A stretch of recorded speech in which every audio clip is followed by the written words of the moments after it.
ഇന്നലെ ഒരുപക്ഷെ തീരദേശത്ത് കൂടെയുള്ള ഒരു യാത്രയിൽ യാദൃശ്യമായിട്ട് ബീച്ചിൻ്റെ ഗൂഗിൾ മാപ്പ് അടിച്ചപ്പോൾ തെറ്റിയിട്ട് വന്നത് മുനമ്പത്ത് ബീവിയുടെ മക്കാമിക്കാണ്. വെളിയങ്കോടുന്ന് റോഡ് പാസ് ചെയ്യേണ്ടത് ഇപ്പുറത്തെ റോഡ് വന്നപ്പോൾ നേരെ മക്കാമിൻ്റെ തീരത്താണ് എത്തിയത്, കടൽ തീരത്ത്. വന്ന സ്ഥിതിക്ക് ജസ്റ്റ് ഒന്ന് കയറാൻ വേണ്ടി ഞാൻ അതിൻ്റെ ഉള്ളിലൊന്ന് ജസ്റ്റ് ഒന്ന് കയറിങ്ങനെ നോക്കിയപ്പോൾ ഞാൻ ആ മൊയിലിയരോട് ചോദിച്ചേ, ആ ജാറത്തിൻ്റെ ഉള്ളിലേക്ക് ഒന്ന് കയറാൻ പറ്റുമോ എന്ന് ചോദിച്ചു.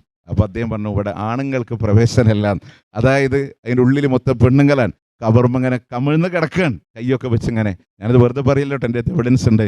അപ്പോൾ ഞാൻ CC ക്യാമറ ഉണ്ട്, ഒന്നിങ്ങനെ മാറി നിന്നിട്ട് എടുത്തു. ആ മൊയിലിയർ എന്നോട് പറഞ്ഞു, പറ്റൂല, ആണുങ്ങൾക്കുള്ളിൽ കയറാൻ പറ്റില്ല, ഞങ്ങൾ ഇതൊരു ചാർജുള്ള 2 പേർക്ക് മാത്രമേ ഇതിൻ്റെ ഉള്ളിൽ നിൽക്കാൻ പറ്റുള്ളൂ, ബാക്കിയുള്ളതൊക്കെ പെണ്ണുങ്ങളാണ്. അവിടെ കമിഴ്ന്ന് കിടക്കുന്നുണ്ട്, തലയിൽ ഒഴിയുന്നുണ്ട്, പൈസ കൊടുക്കുന്നുണ്ട്, ഇതൊക്കെ ഉണ്ട്. നമ്മൾ ആലോചിച്ചൊക്കെ അവിടെ നിന്ന് ആളുകൾ പിന്നെ യാസീന് ബോർഡുമ്പോൾ വെച്ചിട്ടുണ്ട്. ഫെഡറൽ ബാങ്കിൻ്റെയും ഗ്രാമീൺ ബാങ്കിൻ്റെയും IFSC സഹിതമുള്ള അക്കൗണ്ട് നമ്പറും GPayയുടെ പിന്നെ ഇതും അവിടെ കൊടുത്തിട്ടുണ്ട്. പിന്നെ QR കോഡൊക്കെ അവിടെ കൊടുത്തിട്ടുണ്ട്.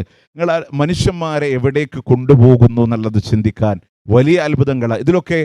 അല്ലാത്ത അബ്ദു ഷെയ്ത്താൻ ഇന്നഹൂലക്കും അതും എന്നൊക്കെയാണ് യാസീൻ ലോദന. ഷെയ്ത്താനുള്ള ഇബാദത്തൊന്നും കൊടുക്കലേ പറഞ്ഞ, നിലവിളക്കിനെ തിരി കത്തിക്കണു, വെളിച്ചെണ്ണ കുടിക്കുന്നു, ഇതല്ലേ ഷെയ്ത്താനുള്ള ഇബാദത്ത് എന്ന് പറയണേ. അപ്പോൾ ഇതൊക്കെ ആളുകൾ അവിടെ ചെയ്തുകൊണ്ടിരിക്കും. ആളുകളുടെ മനസ്സിൽ ഇതൊക്കെ ഇവർക്ക് കൊടുത്ത കഴിവുകൊണ്ടാണ്. പെരിന്തൽമണ്ണ എന്നൊരു പാട്ട് വന്നില്ലേ, മടവൂരാര പടച്ചോനാണോ ചോദിച്ചവരോട് നീ ചൊല്ലേ, അതെ അതെ അത് മടവൂരാണ്, ഞങ്ങളെ പടച്ചോ മടവൂര്. നമുക്കത് ഡൈജസ്റ്റ് ആവണുണ്ടോ?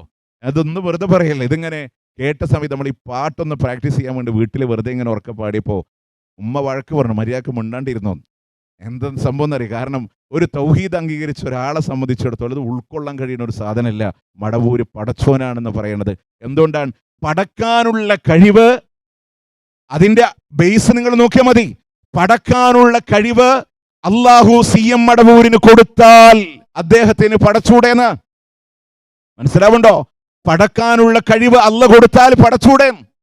അങ്ങനെ ഈ കൊടുത്ത കഴിവിന്റെ വാദങ്ങളാണ് ഇവിടം വരെ എത്തിയത് എന്നുണ്ടെങ്കിൽ ആരോടാണ് അള്ളാന്റെ ഹബീബ് പ്രബോധനം നടത്തിയത് എന്ന് മനസ്സിലാക്കിയാൽ മക്കയിലെ മുശ്രിക്കീങ്ങളായ ആളുകളില് അവരിലുണ്ടായിരുന്ന വിശ്വാസ സംഹിതകള്, ലാത്തയോട് ഉസ്സയോട് മനാത്തയോട് അവർ ആരാധിച്ചത് അള്ളാനെ ഒഴിവാക്കിയിട്ടല്ല, അള്ളാഹുവിലേക്ക് അടുപ്പിക്കാൻ അല്ല കൊടുത്ത കഴിവ് കൊണ്ടെന്നാണ്. അങ്ങോട്ട് മനസ്സിലാക്കിയാൽ മതി.